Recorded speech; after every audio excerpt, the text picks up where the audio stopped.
ॐ वसुदेवसुतं देवं कंसचाणूरमर्दनं देवकी परमानन्दं कृष्णं वन्दे जगद्गुरुम्। धर्म प्राण सत्संग प्रेमी सज्जन, 13वां अध्याय का अनुशीलन हो गया। अब हम 14वें अध्याय में प्रवेश कर रहे हैं।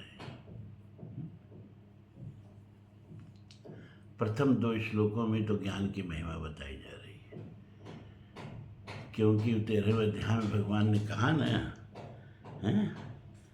कि क्षेत्र और क्षेत्र के भेद को और प्रकृति के भेद को जो ज्ञान चक्षुषा ज्ञान नेत्रों द्वारा जानते हैं वे महात्मन परम ब्रह्म परमात्मा को प्राप्त हो जाते हैं। तो ज्ञान का महात्म क्या है और कैसे ज्ञान से पुरुष और प्रकृति के भेद को जानते हैं, ये 14वां अध्याय में बताया गया है। श्री भगवान वाच, भगवान बोलते हैं। ये श्री भगवान वाच कौन कह रहा है? धृतराष्ट्र से संजय कह रहे हैं और हमसे और आपसे वेद व्यास कह रहे हैं। तो भगवान जो बोल रहे हैं वो अर्जुन सुन रहा है और उसका भावार्थ, उसका सारांश हम आप सुन रहे हैं। तो जो कुछ लोग प्रश्न उठा देते हैं कि दोनों ओर से युद्ध की सेनाएं खड़ी हैं और धनुष पे बाण चढ़ गए हैं, युद्ध का नगाड़ा बज गया है, शंख फेरी हो चुकी, और उस बीच में 700 अध्याय कहने और 700 श्लोक कहने और सुनने का समय था क्या? अरे नारायण बोल रहे हैं और नर के अवतार अर्जुन सुन रहे हैं। वह सब जो हमको आपको 700 श्लोकों में बताया गया वह क्षण मात्र में हो गया। तेने ब्रह्म हृदय याद कवये मोहयंत यद सूर्य, भागवत में कहा ना, जो भागवत को 18,000 श्लोकों में व्यास जी ने लिखा, उसको मात्र 4 श्लोकों में ब्रह्मा को विष्णु भगवान ने सुना दिया। तो इस तरह का प्रश्न नहीं उठाना चाहिए। सीधे सीधे यहाँ कोई छिपाया नहीं गया है। श्री भगवान वाच, इसका मतलब कोई तीसरा आदमी है जो भगवान की वाणी का वर्णन कर रहा है। कौन है? वो भी छिपा नहीं है, संजय। और हमसे आपसे कौन बता रहा है? वो भी छिपा नहीं है। कौन? वेद व्यास जी। तो भगवान श्री कृष्ण ने अर्जुन से कहा, उसको सुन करके अपने शब्दों में संजय ने धृतराष्ट्र से कहा और उसको सुन करके समझ करके वेद व्यास जी ने ये गीता के 7 श्लोकों में कहा है। ऐसे समझिए। तो परम भूयः प्रवक्ष्यामि ज्ञानानां ज्ञानम् उत्तमं यद् ज्ञात्वा मुनेः सर्वे परां सिद्धिं मितो गताः। परम भूयः प्रवक्ष्यामि ज्ञानानां ज्ञानमुत्तमम्। ज्ञानानाम माने ज्ञानों में, कि ज्ञान तो बहुत तरह के होते हैं। विषयों का ज्ञान, इतिहास का ज्ञान, भूगोल का ज्ञान, राजनीति शास्त्र का ज्ञान, औषधियों का ज्ञान, इंजीनियरिंग का ज्ञान। अरे ज्ञान तो बहुत तरह के होते हैं, लेकिन ज्ञानानाम ज्ञानम उत्तमम, ज्ञानों में जो सबसे उत्तम ज्ञान है, परम जो सबसे श्रेष्ठ ज्ञान है, भूयः प्रवक्ष्यामि। भूय माने फिर से मैं तुमसे कहूँगा। ज्ञानों में जो सबसे उत्तम ज्ञान है, परम माने जो सबसे श्रेष्ठ ज्ञान है, वह ज्ञान मैं तुमसे कहूँगा। यत् ज्ञात्वा मुनेः सर्वे, यत् ज्ञात्वा माने यत् ज्ञात्वा माने जिसको जान करके सभी मुनि गण पराम सिद्धिम इतो गता, परम सिद्धि को प्राप्त हो गए, मुक्ति को प्राप्त हो गए, मोक्ष को प्राप्त हो गए।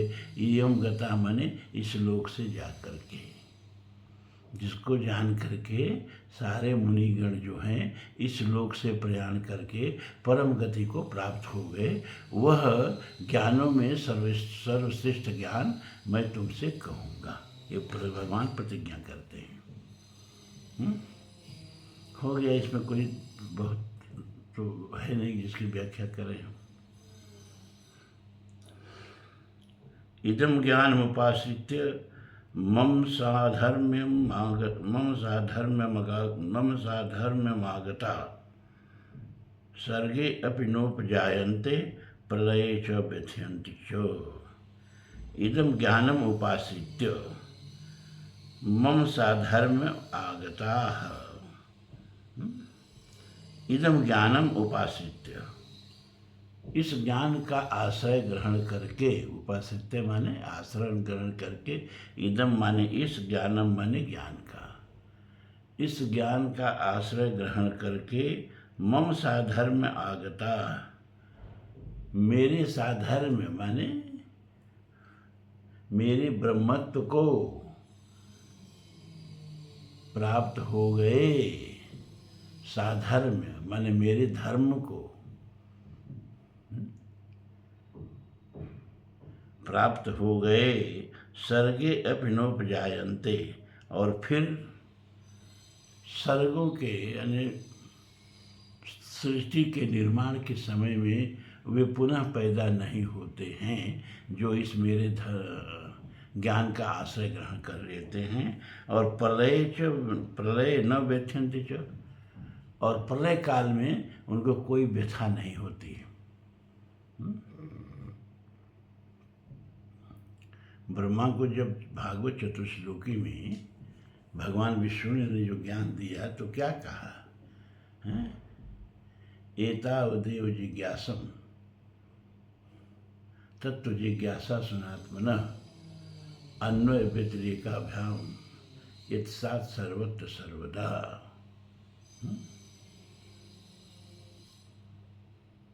और फिर ये सब जो 4 श्लोकों में बताया उनको कि देखो भैया, ये कुछ प्रपंच है नहीं, ये सपने की संपत्ति की तरह है।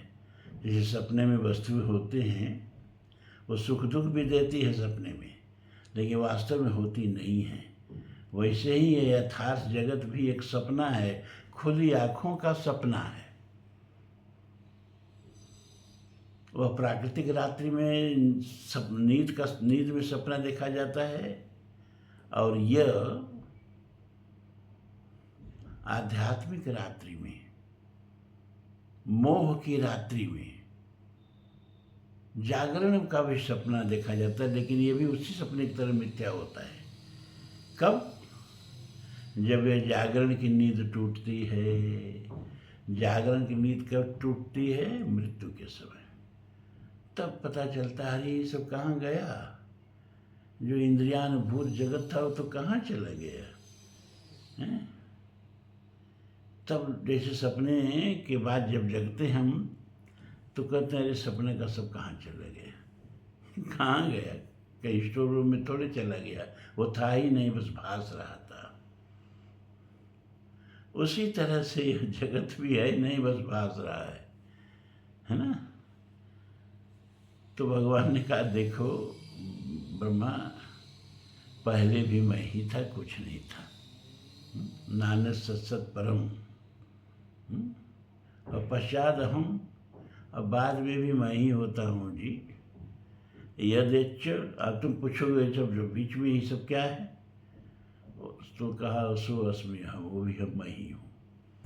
आज भी मैं हूँ, अंत में मैं हूँ, और बीच में जितना प्रपंच भास रहा है मैं ही हूँ।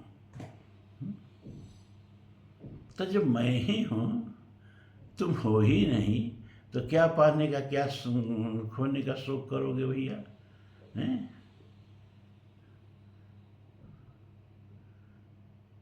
इसलिए इस ध्यान को रखो, भवान कल्प विकल्पेशु न विमोहित कर चित्त।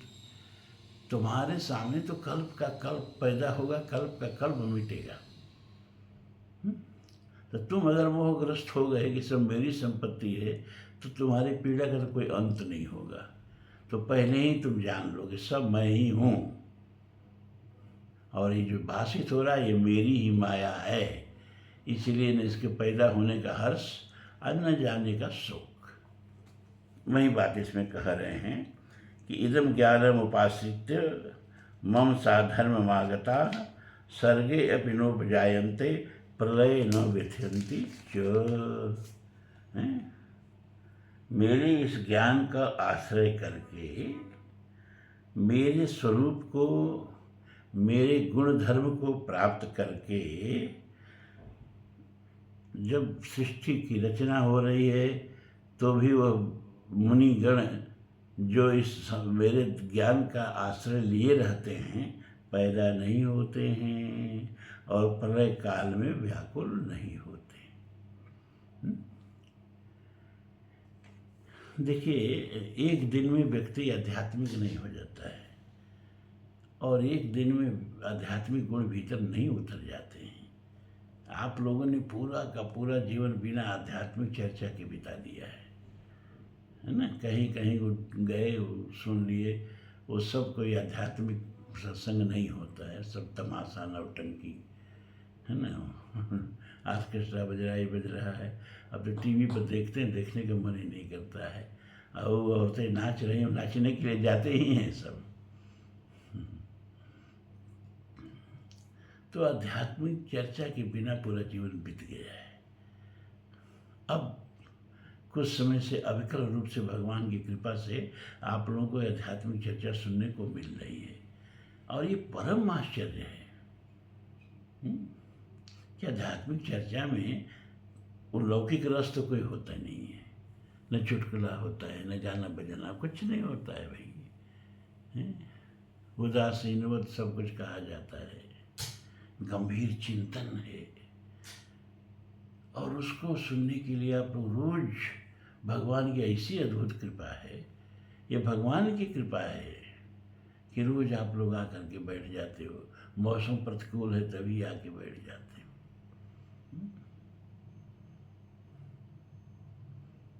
और जहाँ पुष्प होता है ना, तो भ्रमर तो आ ही जाते हैं। तो एक साध पुरुष, एक संत, कलयुग में संत ही हैं ये हमारे त्रिपाठी जी।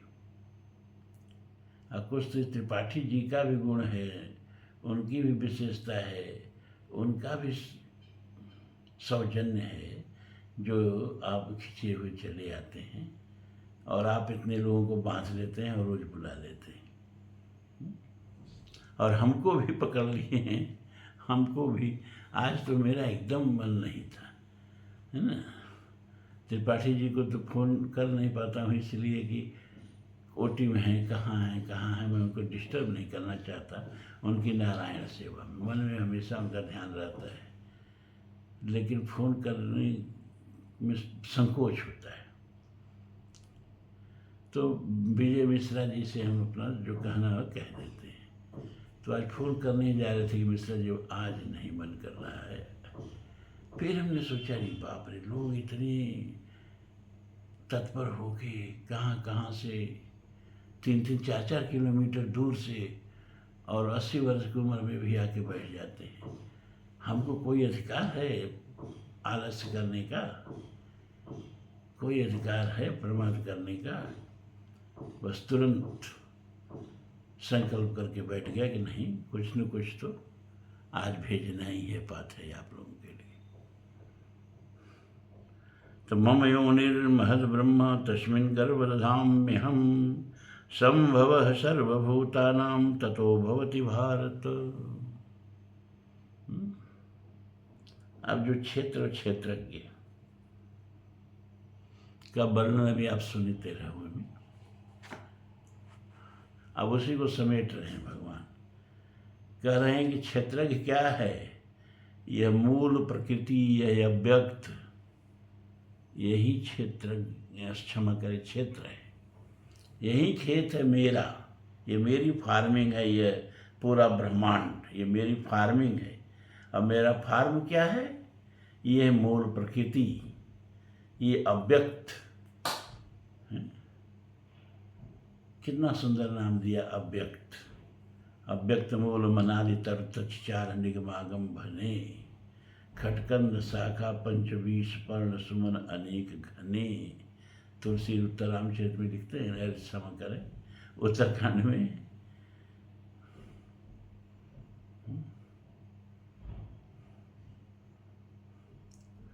तो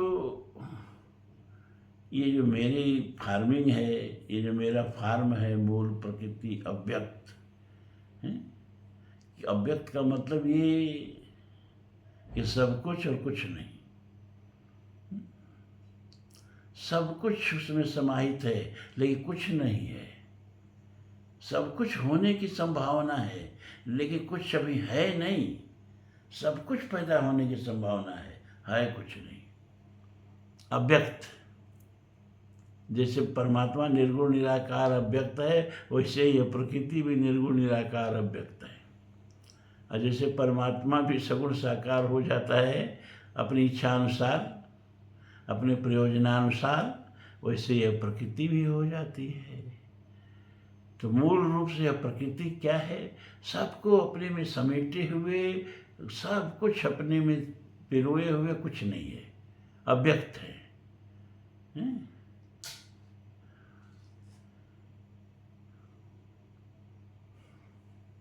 विज्ञान भी यही बताता है कि पहले पदार्थ नहीं पैदा हो गए बिग बैंग के बाद, पहले ऊर्जा पैदा हुई, फिर ऊर्जा के बाद धीरे धीरे 4 प्रकार के बल पैदा हुए। विज्ञान बताता है, हम उससे उतना सहमत नहीं हैं। इलेक्ट्रोमैग्नेटिक फोर्स और strong nuclear force, weak nuclear force और ग्रेविटेशनल फोर्स, है ना। अब इसके बाद इनके प्रभाव से कण पैदा होना शुरू हुए। पहले फर्मियान पैदा हुए। फर्मियान का मतलब होता है लेप्टॉन और न्यूऑन और वो फोटॉन, है ना, ग्लूऑन, है ना। इस तरह के कण पैदा शुरू हुए। और बोसान वगैरह। इसके बाद फिर लेप्टॉन से फिर इलेक्ट्रॉन और फिर क्वार्क पैदा हुए, फिर न्यूट्रॉन प्रोटॉन पैदा हुए, है ना। ऐसे करते करते पर धीरे धीरे जगत की रचना हुई। वही बात हमारे यहाँ पहले ही से कही जा रही है कि अव्यक्त से सब कुछ व्यक्त हुआ है और फिर अव्यक्त में समा जाता है। मम योनि महद ब्रह्मा, यह जो अव्यक्त प्रकृति है यही मेरी योनि है, यही मेरी फार्मिंग है, यही मेरा खेत है। तस्मिन् गर्भ दधाम्य हम, और इसमें मैं खेती करता हूँ, इसमें मैं बीज बोता हूँ। किसमें? इस अव्यक्त प्रकृति में। संभव सर्वभूतानां ततो भवति भारत। और तब हे अर्जुन, ये सारे प्राणी मेरी इस प्रक्रिया से पैदा होते हैं। उपनिषदों में जब जाएंगे ना, थोड़ा इसको विस्तार से बताया गया है कि पहले भगवान के अंदर इच्छा हुई, क्या? एको हम न रोचे थे बहुश्याम प्रजाएयो तद इच्छा। तो उन्होंने इच्छा की। क्या इच्छा की? अकेले नहीं अच्छा लग रहा है, चलो बहुत हो जाते हैं, परिवार बनाते हैं। और बाद में आचार्यों ने बड़ी सुंदर व्याख्या की कि भगवान तो पूर्ण है, पूर्णमुदः पूर्णमिदं पूर्णात् पूर्णमुदच्यते पूर्णस्य पूर्णमादाय पूर्णमेवावशिष्यते। तो उसकी इच्छा हुई कि जब मैं आनंद घन हूँ तो अपने आनंद का स्वाद मुझको क्यों नहीं आता है। लेकिन जैसे मिश्री को मिश्री का स्वाद नहीं आता है, मिठाई को मिठाई का स्वाद नहीं आता है। स्वाद लेने के लिए द्वैत की जरूरत पड़ती है। नमक को नमक का स्वाद नहीं आएगा, उसके लिए द्वैत की जरूरत पड़ेगी। हैं? तो आनंद घट परमात्मा एक ही था, कोई दूसरा था ही नहीं, तो उसमें आनंद को आनंद का स्वाद कैसे आएगा? उसको द्वैत होना पड़ा स्वाद, अपने ही आनंद का स्वाद लेने के लिए। तो उसने सृष्टि की रचना की। वेद भी कहता है कामस्तदग्रे समवर्ततादि मनसो रेतः प्रथमम यदासीत सतो बंधु मसद निर्विंदन हृदय प्रतीक्षा कवयो मनीषा। कामस्तदग्रे, सबसे पहले परमात्मा के मन में काम आया, है ना? क्या काम आया? एको हम न रोचते, अरे अच्छा नहीं लग रहा है अकेले, आनंद है लेकिन आनंद मिल ही नहीं रहा है। आनंद लेने के लिए पूर्ण से अपूर्ण हुआ, ब्रह्म से जीव हुआ। जीव हो करके अपना सुख और दुख यही आनंद है उसका, सबका स्वाद चखता है, और फिर पूर्ण हो जाता है तब उसको लगता है हाँ, है ना? एक कहावत से संत लोग इसको समझाते हैं कि एक बहुत धनी आदमी थे, लेकिन उनको कभी सुख नहीं मिलता था, आनंद, मन शांत नहीं होता था, रात को नींद नहीं आती थी, सारे वैद्य सारी दवाइयाँ सब व्यर्थ हो गए। तो उन्होंने क्या किया कि अपना सारा धन जो है उसको जवाहरात में बदल दिया और उसका मोटरी बांध के घूमने लगे। ए भैया, मेरा सारा धन कोई ले ले, अब मुझे सुख दे दे, मुझे शांति दे दे, एक रात की नींद तो दे दे। बिल गेट्स ने कहा था ना कि दुनिया कोई डॉक्टर मुझे सुला नहीं सकता है। सबसे धनी आदमी था, अब तो नहीं रह गया, अब तो एलन मस्क हो गया, लेकिन उस अभी हाल तक सबसे धनी आदमी था दुनिया का। और उसका स्टेटमेंट था कि कोई डॉक्टर दुनिया का मुझे सुला नहीं पाता है। और जो सोया नहीं उसको आनंद कैसे मिलेगा भाई? कोई सुख कौन दे भाई? जिसके पास जो चीज़ रहेगी वही वो देगा। तो सुख है, जिसके पास हो वो तो सुख दे, और जिसके पास सुख नहीं हो क्या सुख देगा? तो कोई सुख देने वाला उसको मिले नहीं। तो एक गांव में गया, वहाँ एक फक्कड़ थे, अपना पेड़ के नीचे बरगद के रहते थे, है ना? लोगों ने एक छान छप्पर बना दिया था, तो बारिश वारिश में उसमें चले जाते थे, और गांव के लोग जो दे देते थे वहीं खा हो के अपना नंग धड़ंग रहते थे। किसी ने कहा कि फक्कड़ बाबा के यहाँ जाओ, वो तुमको सुख देंगे। तो फक्कड़ बाबा के यहाँ गया, कहा आप मेरा ये सब धन ले लीजिए और मुझे सुख दे दीजिए। वो फक्कड़ बाबा ने उसका धन उठाया, लेकर चली भाग। अब वो लगा चिल्लाने, अरे मेरा धन लुट गया, मेरा सर्वस्व लुट गया हैं। और पीछे पीछे फक्कड़ बाबा के दौड़ने लगा। अब फक्कड़ बाबा पूरे गांव में हर गली में दौड़ाए उसको।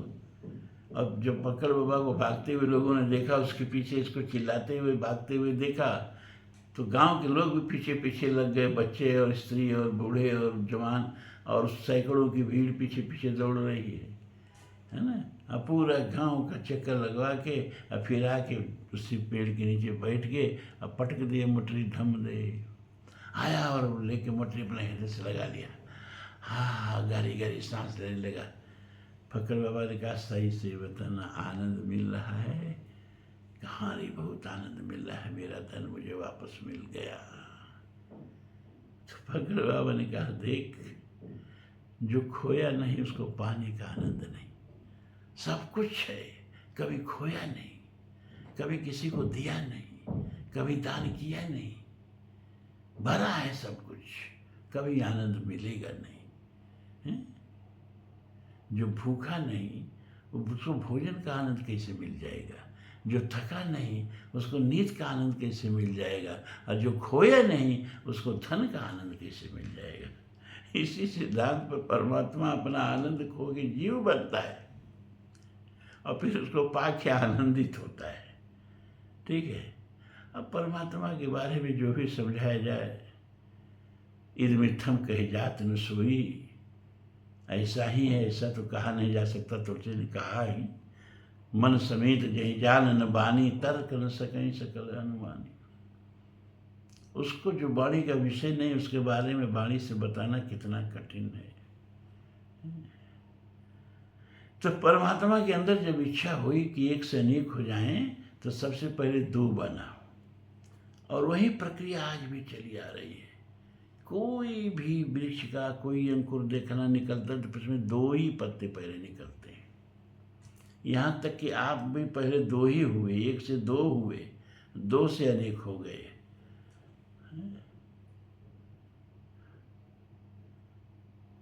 गर्भ में वो माता का जो ओवम होता है, वो जब निषेचित होता है तो पहले दो भागों में बंटता है। बीज में से अंकुर निकलता है तो भी दो भागों में बंटता है। क्यों?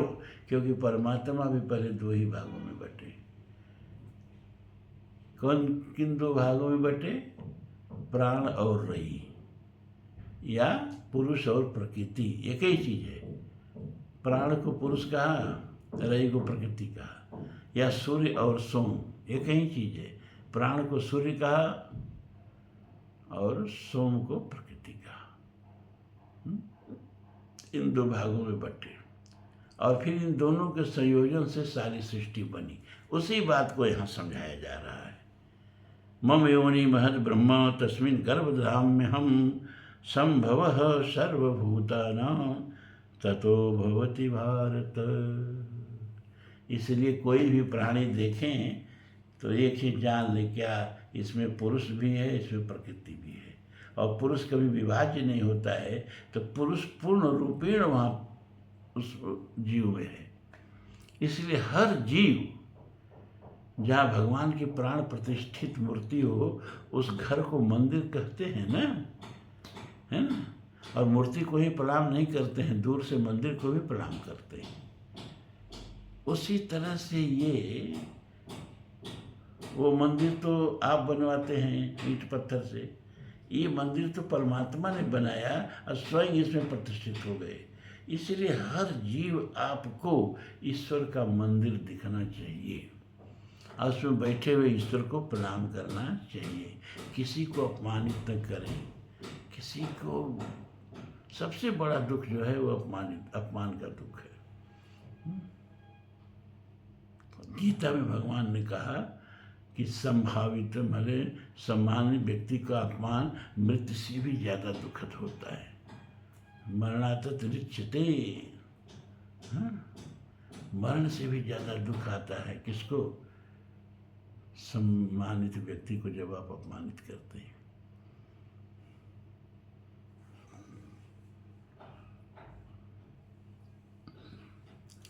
सर्वयोनिषु कौन्तेय मूर्तयः सम्भवन्ति याः तासां ब्रह्म महद् योनिरहं बीजप्रदः पिता। सर्वयोनिषु कौन्तेय मूर्तयः सम्भवन्ति याः। सर्वयोनिष माने 84 लाख योनियाँ। सर्वयोनिष, सभी नाना प्रकार की योनियों में जो भी मूर्तें हमारे शरीरधारी हैं, वो शरीरधारी जीवाणु भी हो सकता है और वो शरीरधारी आप भी हो सकते हैं। उस शरीरधारी योनि सेलुलर जीव भी हो सकता है, अमीबा भी हो सकता है, पैरामीशियम भी हो सकता है, एल्गी भी हो सकता है, फंगस भी हो सकता है, और आप भी हो सकते हैं। जात एक ही है, एनिमल किंगडम। बस विकास की पराकाष्ठा पर आप खड़े हो। एक लंबी विकास की प्रक्रिया हल करके और मल्टी सेल्यूलर हो गए हो। 37.5 खरब कोशिकाओं का एक कॉम्प्लिकेटेड शरीर आपको मिला है।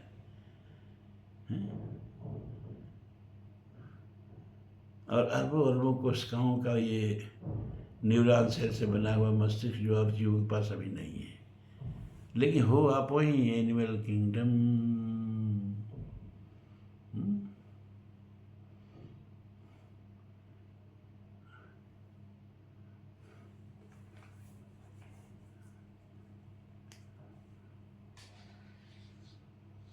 यहाँ तक कि क्लास जो है आपका और चूहे का एक है, इतना आप जान लीजिए। चमगादड़ का और आपका एक है, इतना आप जान लीजिए। व्हेल का और आपका एक क्लास एक है, मैमल। एक क्लास में आते हैं हम लोग। जीवों का विभाजन होता है, किंगडम, एनिमल किंगडम, फिर नॉन कार्डेटा, कार्डेटा, फिर कार्डेटा में वर्टिब्रेटा, वो भी वर्टिब्रेटल हैं, वर्टिब्रेटा है, हम भी हैं। अब क्लास है मैमल, वो भी मैमल, हम भी मैमल। और ये जो आप खाते हो मांस वांस बकरे उकरे का, उसके मांस में और आदमी के मांस में संरचनात्मक कोई अंतर होता ही नहीं। इतना जान लो, अपना मांस खाओ, किसी आदमी का मांस खाओ, चाहे बकरे का मांस खाओ, क्लास एक ही है। इसीलिए थोड़ा सोच समझ के, अपना ही बिरादर है, अपना ही भाई है, एक भाई हैं हम लोग, क्या वो भी मैमल हम भी मैमल, वो भी स्तनपोषी हम भी स्तनपोषी। सर्वयौवनेषु कौन्तेय मूर्तयः सम्भवन्ति। हे अर्जुन, सभी योनियों में जहाँ भी प्राणी शरीरधारी होते हैं, तासाम ब्रह्म महद योनि, उसमें जो ये महत तत्व है, ये जो प्रकृति है, ब्रह्म का कई मतलब होता है भाई। गीता में ही ब्रह्म ब्रह्म के लिए आया है, गीता में ही ब्रह्म यज्ञ के लिए भी आया है, गीता में ही ब्रह्म जो है वो वेद के लिए भी आया है, और देखो गीता में ही ब्रह्म शब्द प्रकृति के लिए आया है। कहाँ उसका क्या अर्थ लगेगा ये जानना होता है। तासाम ब्रह्म महद योनिर, उसमें प्रकृति जो है वही योनि है, और अहम बीज प्रदः पिता, वहाँ प्रकृति ही सबकी माता है, और हम जो हैं वो बीज प्रदान करने वाले पिता हैं। यानी सबकी माता प्रकृति है और सबके पिता परमात्मा। ठीक है, अब आज इतना ही हो गया। ओम पूर्णमदः पूर्णमिदं पूर्णात् पूर्णमुदच्यते पूर्णस्य पूर्णमादाय पूर्णमेवावशिष्यते। सर्वे भवन्तु सुखिनः, सर्वे सन्तु निरामयाः, सर्वे भद्राणि पश्यन्तु, मा कश्चित् दुःखभाग् भवेत्। असतो मा सद्गमय, तमसो मा ज्योतिर्गमय, मृत्योर्मामृतं गमय। ओम शान्ति शान्ति शान्ति। ओम।